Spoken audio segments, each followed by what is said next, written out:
Yo, what is going on, guys? And welcome back to Fazos Thoughts, episode 7. And hey, man, WrestleMania is.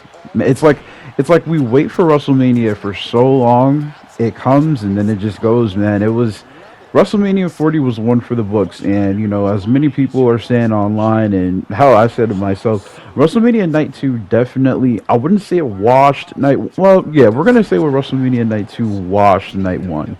And it's to no fault of their own. The crowd, they were cold as hell. I mean, I live on the East Coast too, so I took out the trash during WrestleMania during one of the matches, and I had on my Monday Night Raw 2005 T-shirt and some pajama pants. And the trash bin isn't super duper far from my house, but uh, let's just say on the walk there and back, I wish that I had on a hoodie instead. But yeah, man, Cody Rhodes finished the story, and the tagline of WWE 2K24, as you guys know, is "Finish Your Story." I remember talking to my man Smooth. Hopefully, he gets some uploads on the channel. I even told him, I was like, dude, there's no way they're gonna have the tagline of the video game be "Finish Your Story" and the story doesn't get finished. Like, I just thought that that was impossible. So he says, finish the story, finish the story. They had a phenomenal promo package before the match started, and we were off to the races, right? So Cody comes up with it was a Triple H esque sort of entrance with the skeleton helmet crown thing. I don't know what you want to call it. He came up from his Cody Vader, the elevator that he usually comes out on. And Roman came out to his entire song being played by a orchestra from Philadelphia. I love how the superstars usually select something from whatever state they're in. They try to utilize the talent from that state. Try to get them some buzz and whatnot. So the match starts, and man, one thing that I am a huge sucker for is phenomenal stare downs. And Roman and Cody had a phenomenal stare down for WrestleMania last year. It really does set the precedent that what you are about to watch is some real shit. Because a lot of the times I feel like, at least in earlier times, I felt like WWE was lacking in these moments where it feels so big, like bigger than life. And last year they had, in my opinion, I wasn't the biggest fan of Solo coming in at the end of the match. I low-key feel like they should have just had him lose clean.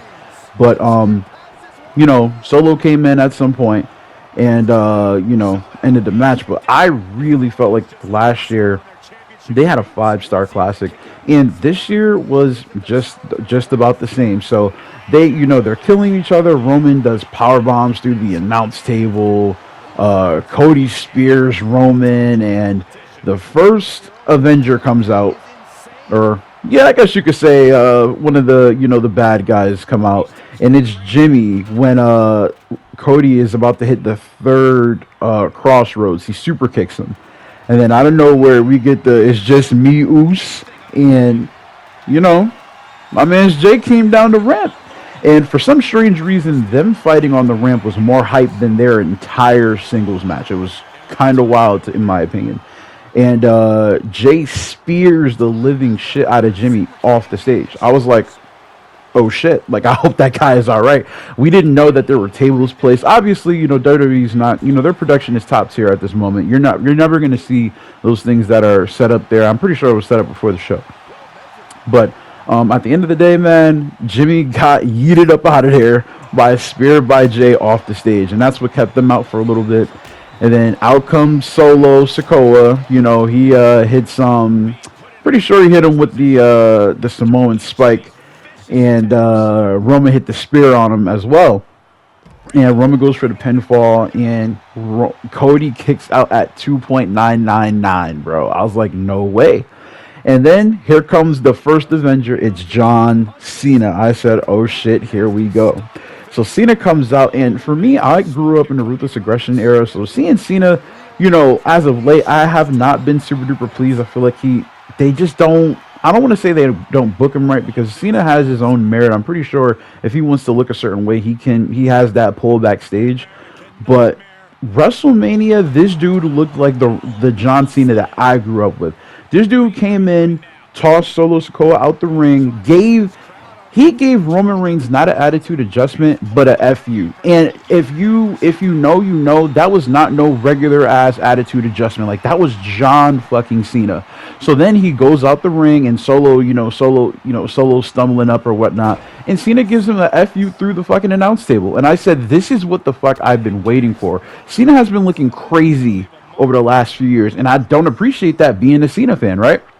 So he gives them an attitude adjustment. I mean, a FU through the table, and then out comes The Rock.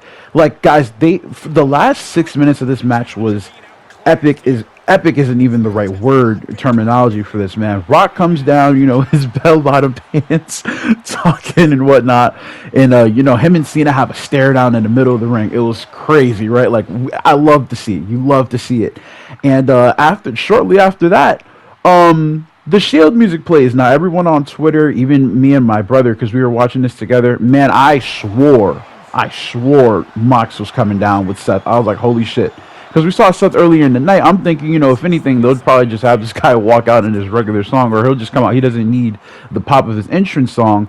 And Roman, he gives him a Superman punch, and then out comes The Undertaker. The lights shut off, The Rock is talking, he says, something, the final boss, right? It was hilarious. And Taker gives him a choke slam. And that was the end of the Avengers coming into the match. I really was hoping it would be Stone Cold, but, man, I was super satisfied. And towards this point of the match, Roman has a chance to either hit Seth Rollins or hit Cody Rhodes with the steel chair. And when Seth told Cody that he would be his Shield, he literally meant it, because Seth said early in the weeks leading up to this, he said that he's the only one who he knows Roman's weakness, and it's obviously when Seth turned on him when they were in the Shield. Seth Rollins had his Shield attire on, which is what I really feel like pushed Roman to hit him with the chair instead of Cody.